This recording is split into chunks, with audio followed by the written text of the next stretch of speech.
자, 법인의 기관이요. 빠지지 마시고 꾸준히 오세요. 예. 9월 과정서부터 시작해서 시험 볼 때까지 한 번도 안 빠지고 차분하게 시키는 대로 하시는 분들은 다 고득 좀 했어요. 요번에 민법 어려웠죠? 요번에 민법이 굉장히 어려웠어요. 굉장히 어려웠는데, 그래도 민법에서 고득점 못했으면 다 떨어졌어요. 민법에서 고득점을 했어야 다 붙었어요. 그렇다고 민법은 또 쉬웠느냐? 천만의 말씀이죠. 민법도 어려웠지만, 그래도 민법 선생들은 아무도 실패 안 했습니다. 뭐 잘난 척 조금 하면 민법 선생들은 대부분 다 고시 공부를 10년에서 15년 이상씩 다 한 사람들이에요. 그러니까 공부에는 다 선수들입니다. 거기다 또 강의도 한 또 10년, 15년씩 이렇게 했던 사람들이라 어디서 뭐가 나와야 된다라고 하는 걸 정확히 알아요. 다른 교수님들도 베테랑이고 정말로 잘하죠. 예, 하지만 다른 과목은 제가 모르겠지만 민법은 제 나름대로 이렇게 노하우가 있어요.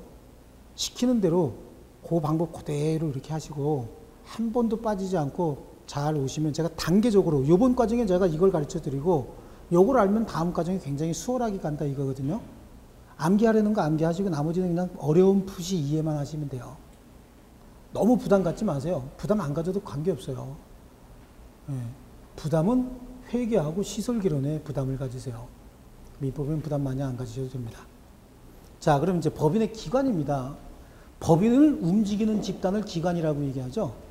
법인의 기관은 3개가 있어요. 그래서 의사결정기관, 의결기관이죠. 의사결정기관이다, 의결기관. 그래요. 우리도 국가에도 의결기관이 있죠. 국가의 의결기관은 어디죠? 보통 국가의 의결기관은 의회죠, 의회. 그죠? 의사결정기관입니다. 의사결정은 어떻게 하느냐라고 하는 거예요. 의사결정은 국가 같으면 법을 제정하고 개정하는 과정에서 의사결정을 하는 거고요. 그러한 의사결정을 집행하는 집행기관이 있죠. 업무를 집행하는 집행기관이에요. 집행기관. 국가에서 집행기관은 뭐죠? 정부죠. 정부가 집행기관이고요. 그 다음에 법인에는 이러한 집행기관의 업무를 감독하는 감독기관이 있어요. 감독기관. 그래요? 이제 정부 내 감사원의 어떤 그 형태를 취하는데 국가로 치면 뭐예요? 사법부가 얘기하는 거예요. 사법부. 사법부가 여러 가지 사항, 변동사항을 법률의 집행사항이라든지 법률의 적용 내용을 감독한다고 이렇게 볼 수도 있잖아요. 어쨌든 국가 체계하고 비슷합니다. 그럼 의사결정기관이다라고 하는 건 지금 사원총회를 얘기하는 거예요. 자, 여러분 안 적으셔도 되니까 잘 보세요. 사원총회는 어디에 있어요? 사단법인에만 있어요. 제가 아까 사단법인은 사람들의 집합체라고 얘기했죠. 재단법인은요, 재산의 집합체인 거예요. 그러니까 한 사람이 됐든 두 사람이 됐든 재산을 모아서 그 재산 가지고 특별한 사업을 하자. 또 돌아가시면서 야 아들아 뭐라고 3천억 가지고 장학사업이라 이래서 만들어지는 거거든요. 그러니까 여러 사람이 존재하지 않는 게 재단법인인 거예요. 근데 사단법인 같은 경우 여러 사람이 존재하죠.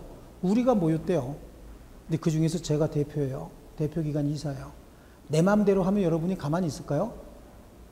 무슨 개똥 같은 소리 하고 앉아있어 이러고 나오는 거죠. 예, 그래요. 그러니까 뭔가 새로운 사항이 생기면 우린 다 같이 모여서 회의를 해야 되겠죠. 그게 뭐예요? 사원총회인 거예요. 그러니까 사원총회는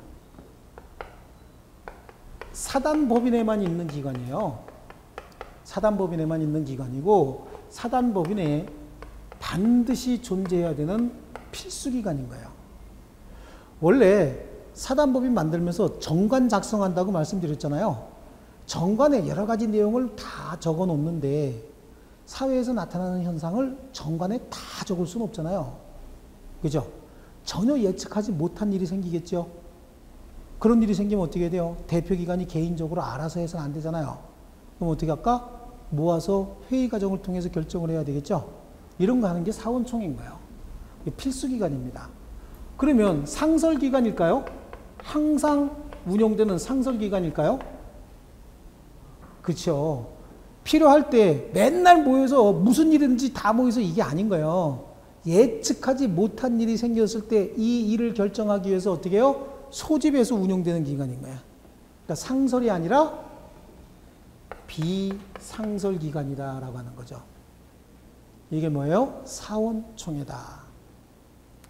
그 다음에 집행기관은 이사를 얘기합니다.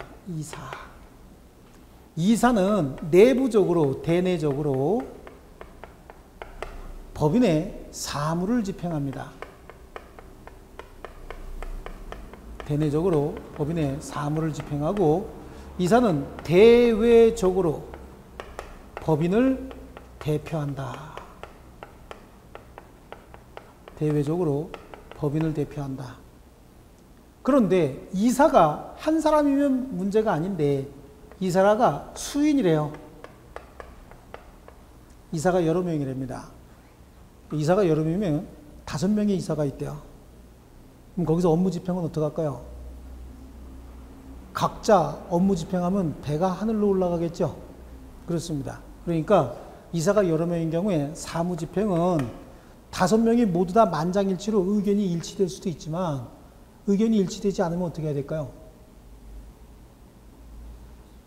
1대1로 맞짱을 떠서 이긴 사람이 마음대로 해라. 이거는 폭력 조직이죠. 그러니까 이때는 어떻게 해야 될까요? 생각 한번 해봐요. 그치, 과반수지. 이사의 과반수로 사무를 결정해야 될 거 아니에요. 이사의 과반수로 결정하고요. 자, 법인을 대표한다라고 하는 거예요. 이사가 5명입니다. 그러면 A라고 하는 이사는 대전을 가고 B라고 하는 이사는 서울에 있고 C라고 하는 이사는 수원 갔습니다. 서울도 강남, 강북으로 막 이사들이 이렇게 다녀요. 다니는데 대외적으로 법인을 대표해서 뭔가 일을 추진할 때 어이 여기 일 됐으니까 나머지 이사들 와. 그럼 부산에서 수원에서 뻘뻘거리고 오면 상대방 가버리고 없겠죠.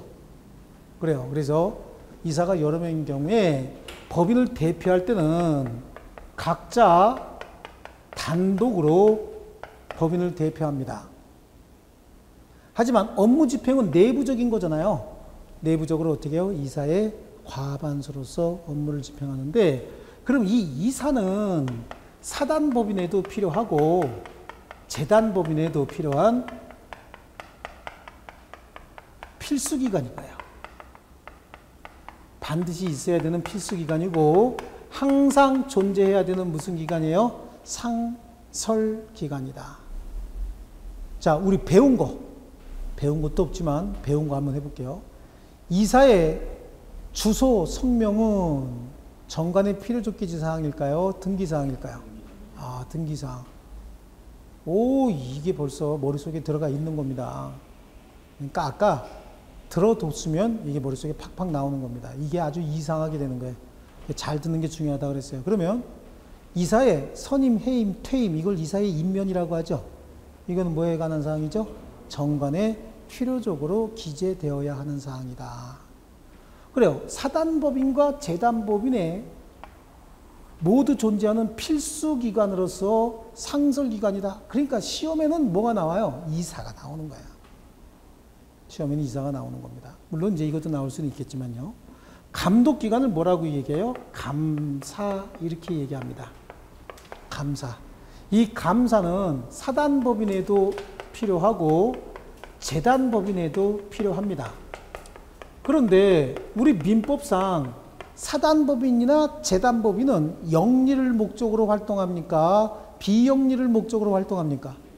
비영리를 목적으로 활동을 하죠. 그러니까 사실상 무슨 횡령이라든지 이런 것 자체가 크지 않다고 보는 거예요. 하지만 또 욕심을 내면 횡령할 수도 있고 여러 가지 문제가 생길 수도 있잖아요. 그래요.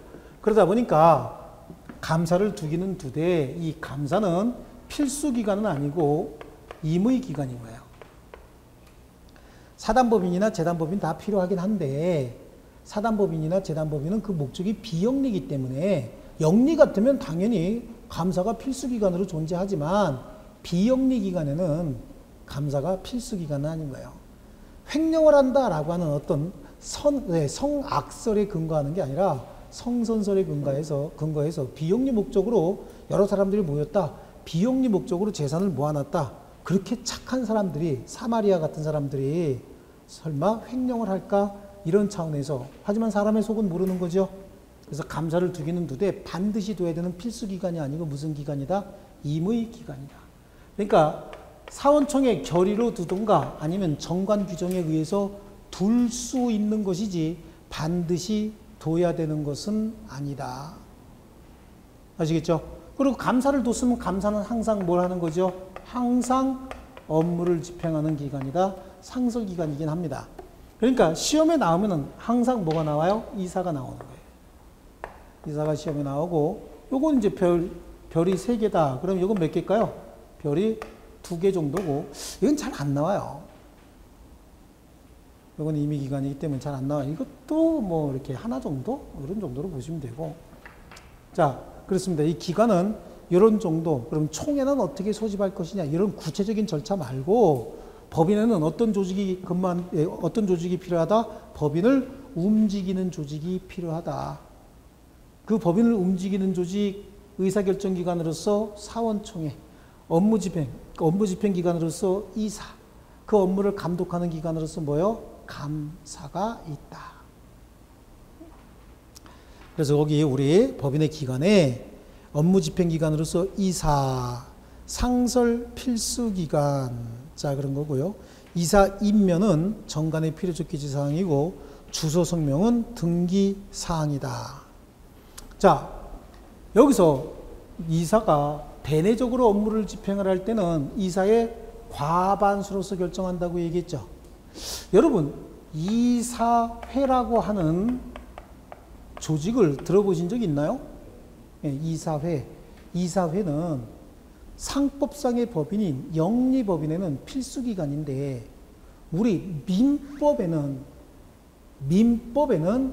이사회라고 하는 말이 한마디도 안 나와요.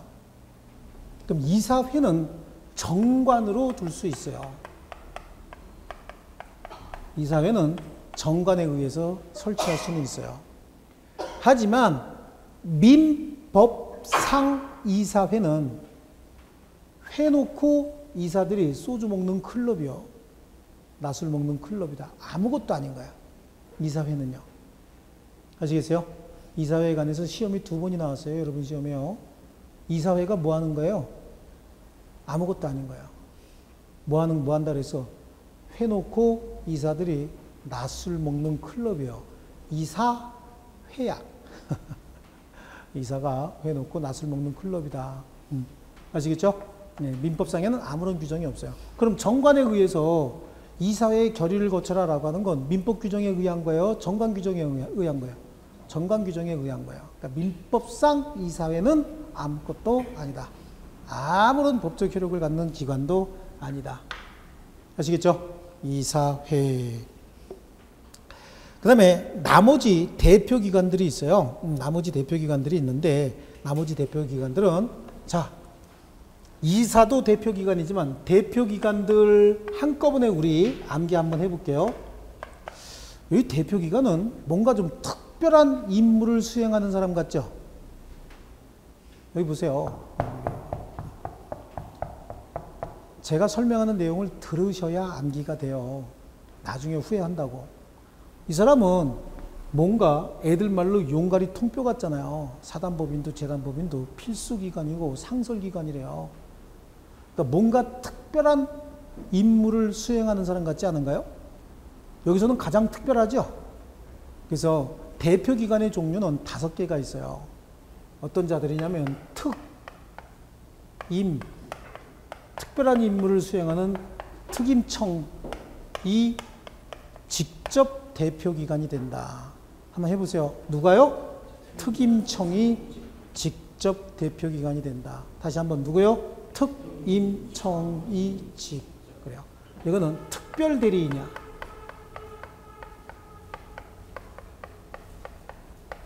특별대리인, 임시이사, 청산인 이사,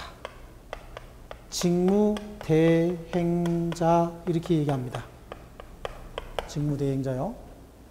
자, 다시 대표기관의 종류 몇 개가 있어요? 5개. 평상시에는 뭐고? 이사. 평상시에는 이사인 거예요. 평상시에는 이사. 암기하기 쉽게 그냥 특임청이직 그런 거예요. 그럼 특별 대리인은 뭐냐라고 하는 거죠. 법인과 이사 사이에 이해 상반 행위가 있어요. 이게 이제 제가 예를 드는 게 여러분 이해하시라고 예를 드는 거예요. 이게 무슨 실제 이건 판례 사항은 아닌 거예요. 대표기관으로서 이사가 법인과 이해 상반 행위가 될 수 있어요. 법인의 모든 의사결정은 누가 해요? 이사가 하는 거예요. 사단법인의 결의를 거치고 나면은 세부적으로 집행하겠다라고 하는 의사결정은 누가? 이사가 합니다. 그럼 이사가 이런 생각을 하는 거야. 나 작년에 법인의 실적도 굉장히 좋았고 사업도 굉장히 많이 했고 나는 정말 작년에 노력을 많이 했다. 지가 평가해. 지를. 좋게 평가할까 나쁘게 평가할까? 엄청 좋게 조금 좋게? 엄청 좋게요. 그럼 월급을 올려줘야 돼. 금년에 연봉 1억 받았어요. 그럼 몇 퍼센트 인상해요? 에? 여러분 같으면 몇 퍼센트 인상해? 여러분이 결정권이 있어요. 100%? 어이, 200% 정도. 작년에 실적 좋았다니까. 조금 좋았어? 엄청 좋았어? 엄청 좋았지. 그럼 200% 인상. 얼마? 2억 인상. 그 다음에 공로휴가 줘야 되겠죠? 공로휴가. 작년에 총 근무 일수가 약 270일 정도 됐다고. 아우, 작년에 허리 부러지는 줄 알았어요.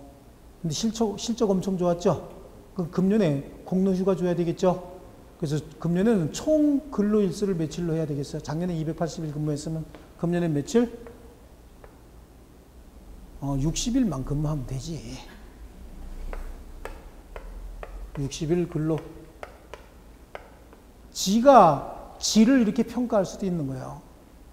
이런 행위를 얘한테 맡기면 될까 안 될까? 안 되는 거죠. 그럼 이런 행위는 누가 결정해야 되느냐라고 하는 거예요. 이런 행위는 특별대리인이 하는 거예요. 이사와 법인 사이에 이해 상반 행위예요. 얘한테 결정하라 그러면 이렇게 결정하겠죠? 그러니까 이때는 이해관계인 검사 청구에 의해서 법원에서 특별대리인을 선임해서 특별대리인은 요 일만 처리하는 겁니다. 근데 이제 문제는 이거죠. 이사가 여러 명인 경우에는 특별대리인 선임할 필요 있어요, 없어요? 없지. A 이사, B 이사, C 이사. 그럼 B 이사에 관한 건 누가 결정해 주면 되고? A 이사가. A 이사에 관한 건 C 이사가. C 이사에 관한 건 B 이사가 결정해 주면 되는 거죠. 아시겠죠? 누구라 그랬어요? 이해상반행위. 누구하고 누구? 이사와 법인 사이의 이해상반행위. 요거는 이제 임시이사인데 이사가 없거나 이사에 결혼이 생겼대요. 그럼 이사가 아예 한 사람도 없대요. 아니면 이사에 결혼이 생겼대요.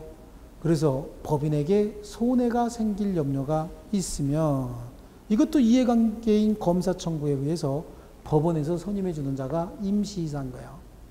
자, 예를 들어서 어떤 법인의 정관에는 이사가 5명으로 정해져 있고 5명 중에서 3명 이상이 동의를 해야만 업무를 집행하도록 정해놨대요. 정관에. 근데 5명의 이사가 얘가 사임했어요. 얘 사임하고 3명은 교통사고로 죽었대. 그럼 이사가 없죠? 그럼 사무 집행할 사람이 있어요? 없어요? 없잖아요. 그럼 어떻게 해야 돼요? 아니지. 이사를 뽑아야지. 이사가 없으면 이사를 뽑아야지. 무슨 임시이사를 선임해. 그런데 급해졌어. 이것 때문에 지금 다 죽고 나서 없어가지고 급해져가지고 법인에게 손해가 생길 염려가 있다고. 그럼 그때는 급해졌죠? 사원청에 소집해서 이사를 새로 선임하고 이럴 시간이 없대요. 그럼 이해관계인 검사가 법원에서 청구해서 임시이사를 뽑는 거예요. 그럼 이 임시이사는 이사가 선임될 때까지 법인의 사무를 집행하는 자예요. 이사가 아예 없거나 아니면 이사의 결혼이 생겼다. 여기 보세요. 5명의 이사 중에서 2명만 이사가 있대. 이사가 있기는 있으되 결정해서 사무 집행할 수 있어 없어요? 3명이 있어야 되잖아요. 그래서 이사는 2명만 있고 1명이 부족하다. 그럼 어떻게 해야 되죠? 이사를 새로 뽑아야지.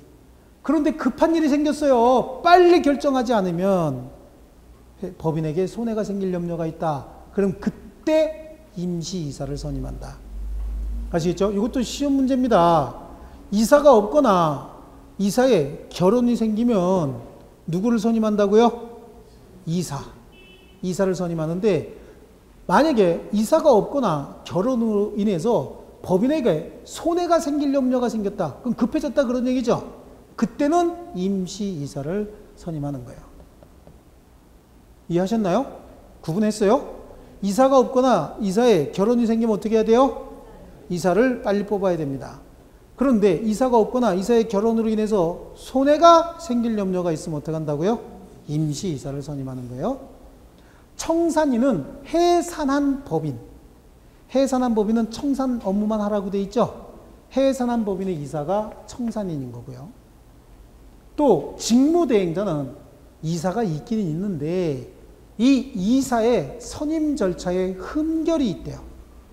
그럼 이사 선임 절차에 법적인 흠결이 있으면 이사 선임이 나중에 뭐가 될 수 있어? 무효가 될 수 있잖아요. 얘가 지금 선임이 됐는데 선임돼서 업무를 엄청나게 많이 수행하다가 이사 선임 절차가 무효다라고 하는 게 확인이 되면 이거는 처음부터 뭐가 된 거예요? 처음부터 다 무효가 돼버리는 거야. 그럼 얘가 일을 많이 하면 많이 할수록 이거 다 소급해서 싹 다 무효가 되거든요. 그러면 여기서 같이 거래했던 사람들은 보호돼야 안 돼요? 안 되잖아요. 그러다 보니까 거래 안전을 해칠 염려가 다분히 있는 거예요. 그러다 보니까 이사 선임 절차에 흠결이 있어서 누군가가 저 이사 선임은 무효입니다 라고 소송을 제기합니다. 그러면 진짜 무효가 돼서 이사 선임 절차가 무효가 돼서 이사가 자격이 없는 것으로 판명 날 수도 있고, 무효입니다 라고 주장한 것이 터무니없는 것으로 해가지고 이사 선임 절차는 유효다 라고 결정 날 수도 있겠죠. 그 기간이 짧아요, 길어요? 보통 길거든. 그럼 그 기간 동안 얘한테 업무를 계속해서 수행하게 하면은 혹시라도 이사 선임 절차가 무효다라고 확인이 돼버리면 굉장히 혼잡해지잖아요. 그럼 이 소송 기간 동안 이 사람의 업무 집행을 정지하는 가처분 명령을 해요, 법원에서.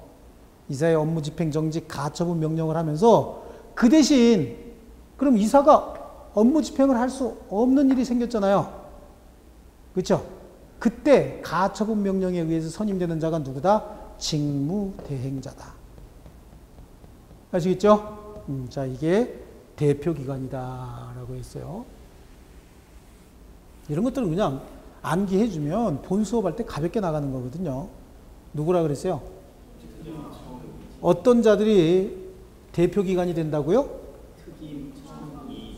네, 특임청이 직접 이런 식으로 하세요. 특임청이 그래요. 특은 뭔데요? 언제 등장해요? 이해상반. 그거 알면 돼. 그거 알면 나머지 연상이 되잖아요. 그러니까 쭉 다 암기하려고 그러지 말고 이해상반, 그럼 나머지 연결이 되는 거고요. 그 다음에 뭐였었어요? 임시이사는 언제요? 손해. 결혼이 아니고. 뭐요? 손해. 그게 핵심 단어라고. 암기 다 하는 게 아니라고. 뭐가 생길 염려가 있을 때? 손해가. 그럼 앞에 거 줄줄줄줄 해야 돼? 이사의 결혼이나 이사가 없거나 이사의 결혼으로 인하여 법인에 손해가 생길 염려가 있을 때 이건 누구만 하면 되는 거야? 선생만. 선생은 왜 해? 잘난 척 해야 되잖아요. 그러니까 선생은 떠들고 여러분은 손해, 이게 핵심 단어인 거예요. 아시겠죠? 그럼 누구요? 임시이사. 그 다음에 청산인은 어디요? 해산한 법인의 청산 업무. 그 다음이 평상시에 이사. 직무대행자는 무효. 뭐가 무효? 이사 선임 절차가 무효가 될 가능성이 있을 때 법원의 가처분 명령에 의해서 이사의 업무 집행 정지 가처분 명령에 의해서 선임되는 자예요. 특임청이 직. 이런 자들이 대표기관이다. 암기하셨죠? 됐어요. 그 다음에 감사.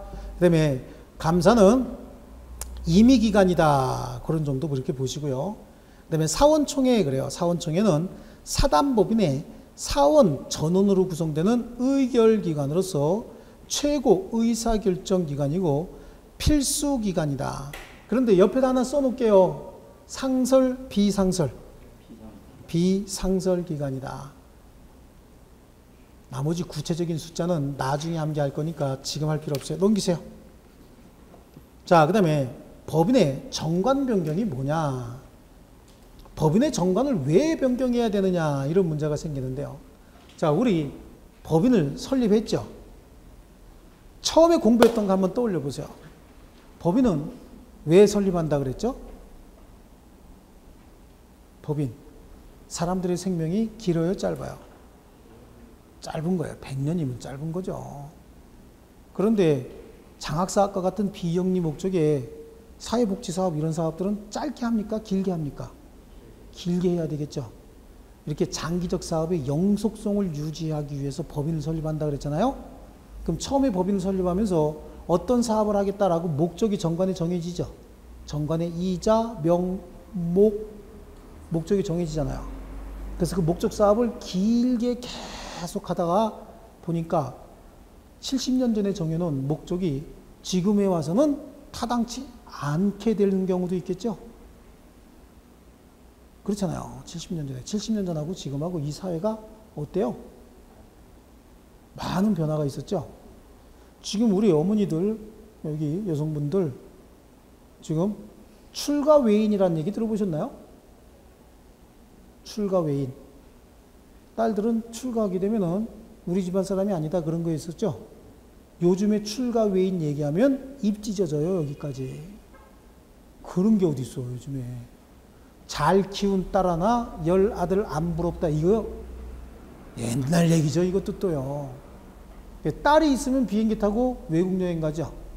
아들이 있으면요, 부엌에서 손주 본대요. 부엌에서 손주 키운대, 아들이 있으면요. 그죠? 그런 시대인 거예요. 그럼 70년 전에 정해놓은 정관이 지금 시대에 와서는 부합되지 않는 경우도 있을 거예요. 그럼 어떻게 돼? 정관을 변경해야 되겠죠. 그래서 정관을 바꿀 필요가 있는 거예요. 그러면 정관을 변경하는데 사단법인의 정관하고 재단법인의 정관, 그 변경 절차가 조금 달라요. 이제 잔소리 자꾸만 해서 죄송한데 암기하려고 들지 마시고요. 아, 왜 그렇구나 라고 하는 거 이해를 많이 하셔야 됩니다. 제발 부탁해요. 자, 정관 변경. 정관을 왜 변경해요? 그렇죠. 시대 변화에 적응하기 위해서 변경할 필요가 있는 거예요. 아니면 정관에다가 목적을 정해놨는데 그 목적을 달성해버렸대요. 그래서 더 이상 달성할 목적이 없대요. 그럼 어떻게 돼? 흩어져서 소멸하든가 아니면 정관을 바꿔서 새로운 목적 사업을 하든가 해야 되겠죠. 그렇습니다. 이 정관 변경인데 정관 변경에 관해서 먼저 사단법인의 정관 변경. 사단법인은 사원총회를 통해서 구성원들이 항상 존재하고 있죠. 이게 이 사단법인인 거예요. 그럼 사단법인의 정관 변경은 쉬울까요? 어려울까요? 항상 사원들이 존재합니다. 그러면서 이렇게 할 거야. 아, 옛날에 우리 선배들이 정해놓은 거 그거, 야, 창피해서 지금 아주 내가 어디 돌아다니면 우리 목적 얘기 못하겠다. 야, 바꾸자. 이렇게 사원총회에서 사단법인의 정관은 변경할 수 있어요. 그래서 어떻게 해요? 총 사원 3분의 2 이상의 동의가 있으면 변경할 수 있어요. 사단법인의 정관은 사원총회에서 총 사원 3분의 2 이상의 동의가 있으면 변경할 수 있는데 처음에 정관을 만들 때 처음에 정관은 이제 원시정관이다 이렇게도 얘기를 하는데 원시정관이란 말은 잘 쓰진 않습니다. 이건 이제 상법 쪽에서는 원시정관이란 말을 많이 쓰는데 민법에서는 쓰진 않아요. 그러니까 처음에 정관을 만들 때 여러분 시험에는 원시정관이란 말이 안 나오는데 모의고사에 나와요. 그럼 그 원시정관이 뭐다? 처음에 만든 정관이다 라고 하는데 원시정관이란 말을 쓰는 그 교수는 민법 교수요? 상법 교수요? 상법 교수라고. 상법을 전공하신 분이에요. 그러니까 자, 그분들은 원시정관이란 말을 써요. 근데 이제 모의고사 같은 게 외부에서 모의고사, 우리 여기서 보는 모의고사는 그런 일이 없을 텐데 나올 거야. 그 정관을 만들면서 이 조항은 절대 바꾸지 말자라고 하는 변경 금지 조항을 만드는 경우가 있다고요. 변경 금지 조항. 이건 절대 바꾸지 말자라고 변경 금지 조항을 정관으로 정해놨다고. 그럼 이건 변경할 수 있느냐 없느냐라고 하는데 이것도 변경할 수 있다는 거예요. 어떻게 해요? 전 사원의 동의가 있으면 변경할 수 있다. 이건 도저히 있어서는 안 돼. 모든 사원이 다 이 정관 때문에, 이 정관 규정 때문에 애들 하는 말로 쪽팔려서 얼굴을 들고 다닐 수가 없대요. 그럼 어떻게 해야 될까? 변경해야 되겠죠. 그렇습니다. 뭐 예를 들어서 사단법인이 남녀 어떻게 해요? 남녀의 어떤 권리라든지 의무를 서로 차등을 하는 어떤 그런 정관을 가지고 있대요. 이거는 무효가 될 뿐만 아니라 무효가 되지 않는다라고 하더라도 사실은 무효가 되지 않는다라고 하더라도 그런 어떤 분위기가 있으면 이건 창피해서 도저히 들고 다닐 수 없는 거잖아요. 근데 그걸 또 변경 금지 조항으로 해놨대요. 그러면 바꿀 수 있는 겁니다. 그 대신 어떻게 돼? 동의가 3분의 2 이상이 아니라 뭐죠? 네, 100% 동의가 있어야 됩니다. 이렇게 해서 정관을 변경했으면 주무관청에 허가를 얻어야 그 정관 변경에 효력이 발생하는 거예요. 효력이 발생을 하고 주무관청의 허가예요. 이 내용이 등기를 해야 제3자에게 대항할 수 있습니다. 정관 바뀌었어. 무슨 소리야? 라고 할 수 있어요. 이게 이제 사단법인의 정관 변경인데, 그러면 재단법인의 정관 변경은요, 재단법인의 정관 변경은 어떻게 할 것이냐? 이 문제가 될 수 있겠죠. 자, 재단법인은 대체적으로 설립자가 한 사람일 수도 있고 두 사람일 수도 있는데, 대체적으로 이제 한 사람이 재단법인을 설립하는 거야. 자기 재산을 가지고요. 재단법인 설립했어요. 그런데 여러 가지 사업을 하다 보니까 수십 년이 지나서 최초에 내가 정해놓은 목적이 합당치 않다. 그럼 어떻게 해요? 변경하면 되겠죠. 그래요. 그런데 최초에 재단법인을 설립하신 설립자가 자기 재산 가지고 했는데 돌아가셨대. 지금 안 계셔. 그러면 그분의 의사를 물어볼 수 있어요? 없어요? 없어요. 그러니까 재단법인은 고민이 생기는 게 그건 거예요. 설립자가 살아있으면 그분한테 물어보고 바꿀까요? 라고 물어보면 되지만 설립자가 안 살아계시면 물어볼 수가 없잖아요. 그래서 재단법인의 정관은 원칙이 변경할 수 없어요. 왜냐하면 살아계시면 변경할 수 있고 돌아가셨으면 변경할 수 없다 이렇게 정해놓잖아요. 그러면 사원 중에서 재단법인의 구성원 중에서 이 정관이 변경되지 않았으면 좋겠다라고 생각하는 사람도 있잖아요. 그 사람은 살아계신 설립자를 어떡하죠?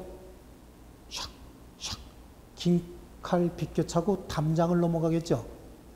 그렇게 해서 안 살아계시게 만들어버리는 경우도 있다고요. 그래서 원칙적으로 정관 변경은 금지가 됩니다. 근데 예외적으로 원칙적으로 정관 변경이 금지가 되면은 그러면 기존에 있던 정관이 사회적으로 무리를 일으키는 경우에는 그 법인은 어떻게 돼? 이제 소멸해야 되잖아요.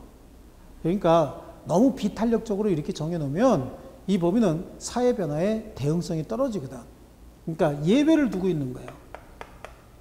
예외적으로 정관을 변경하는 경우도 있는데 크게 둘로 나눠서 정관에 아예 정관 변경 방법을 정해놓고 있대요.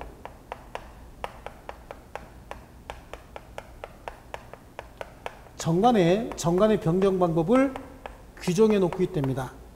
정관 자체에다가 정관을 변경하는 방법을 규정하고 있으면 그러면 정관 규정에 의해서 바꾸는 거죠.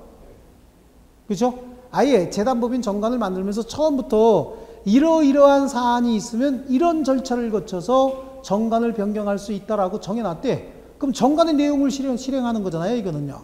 그러니까 이때는 예외적으로 변경할 수 있고요. 또 정관의 변경 방법에 관한 규정이 있으면 변경할 수 있겠지만 규정이 없는 경우에도 정관의 변경 방법에 관한 규정이 없는 경우에도 재산 보호, 재산을 보호, 뭐 보존 똑같은 얘기겠죠. 재산을 보호하거나 아니면 목적 달성을 위해서 필요한 경우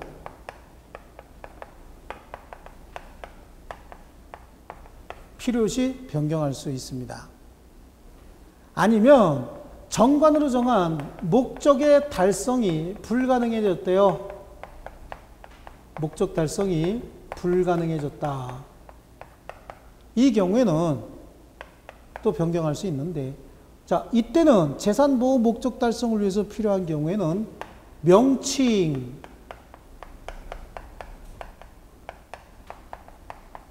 소재지 정도 변경할 수 있는데 목적 달성이 불가능하게 됐답니다. 이 경우에는 목적이나 기타 정관 규정도 변경할 수 있는데 여기는 사전에 주무관청에 허가를 얻도록 되어 있다고요? 그런데 뭐 사전에 허가를 얻든 사후에 허가를 얻든 그건 중요한 게 아니에요. 언제나 정관이 변경이 됐으면 주무관청에 뭘 얻어야 되죠? 허가를 얻어야 정관 변경에 효력이 발생하고 그 내용은 등기해야 제3자에게 대항할 수 있다. 이렇게 되어 있는데 여기서 얘기하는 정관 변경의 허가, 여기 허가도 마찬가지고요. 여기서 얘기하는 정관 변경의 허가는 말 그대로 허가가 아니고 제가 아까 뭐라 그랬어요? 요건을 갖춰서 신청을 하면 반드시 해줘야 되는 경우가 있다 그랬죠. 그걸 뭐라고 얘기했어요? 인가라고 얘기한다고. 여기 보세요. 총사원 3분의 2 이상의 동의를 얻어서 정관을 변경하겠습니다 라고 허가 신청했는데 허가 안 해주면 그 법인 소멸해야 되죠. 허가 안 해주면 그 법인은 소멸하는 수밖에 없어요. 여기도 마찬가지잖아요. 허가 신청했는데 허가를 안 해줍니다. 그럼 그 법인은 소멸할 수밖에 없겠죠. 그래서 이때는 반드시 해줘야 된다. 그러니까 말은 허가라고 하더라도 실질적으로는 이건 뭘로 해결한다? 인가로 취급한다. 이해하셨나요? 자, 보세요. 이건 뭘 의미하느냐? 목적 달성이 불가능한 경우에는 당연히 목적도 변경할 수 있어야 되죠. 이거는 뭘 얘기하냐면 이게 좀 비극적인 사건이고 뭐 여기에 부합되는지 여부는 잘 모르겠는데 들리는 얘기가 그런 거예요. 여러분 이거 아세요? 이거 이게 뭐예요?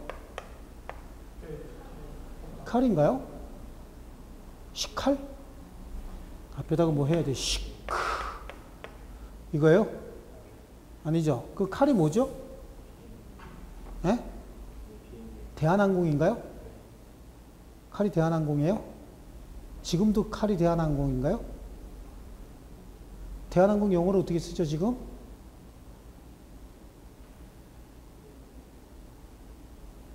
코리아 에어라인 약자죠? 지금 뭐라고 불러요? 지금도 이렇게 불러요? 아, 지금은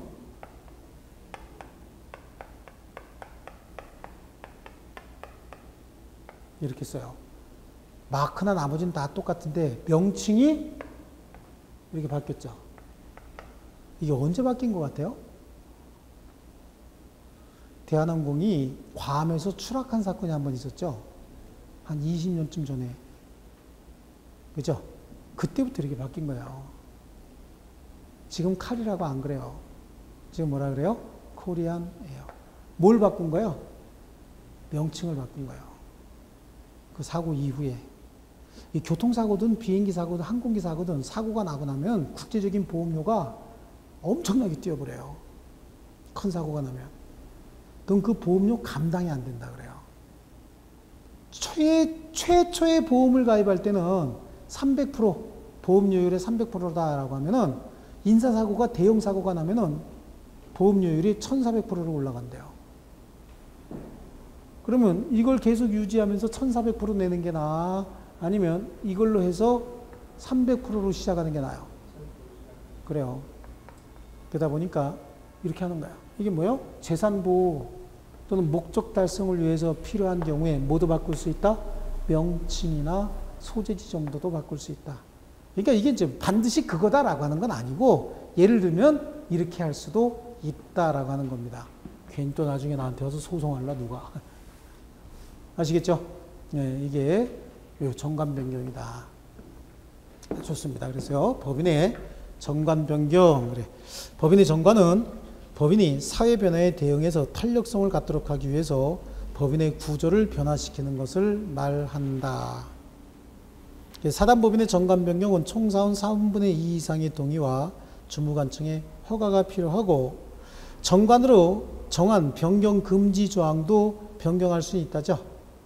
다만 비영리라고 하는 기본적인 동일성은 유지해야지 비영리를 영리로 바꾸는 건 변경할 수 있어요, 없어요? 없다. 그리고 허가받아야 변경의 효력이 발생하고 등기해야 제3자에게 대항할 수 있게 된다.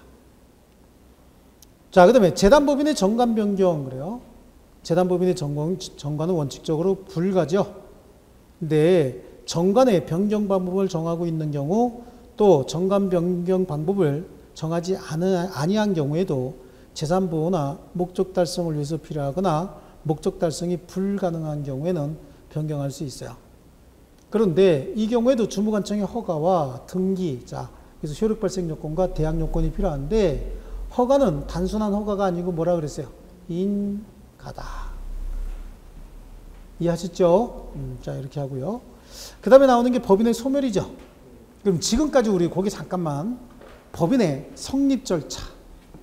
그래서 법인이 성립하게 되면 권리 능력을 갖고 법률행위 해야 되는데 그 법률행위에 관한 규정이 있는 것이 아니라 불법 행위에 관한 규정이 있다고 얘기했죠. 불법 행위 능력 요구를 했고요.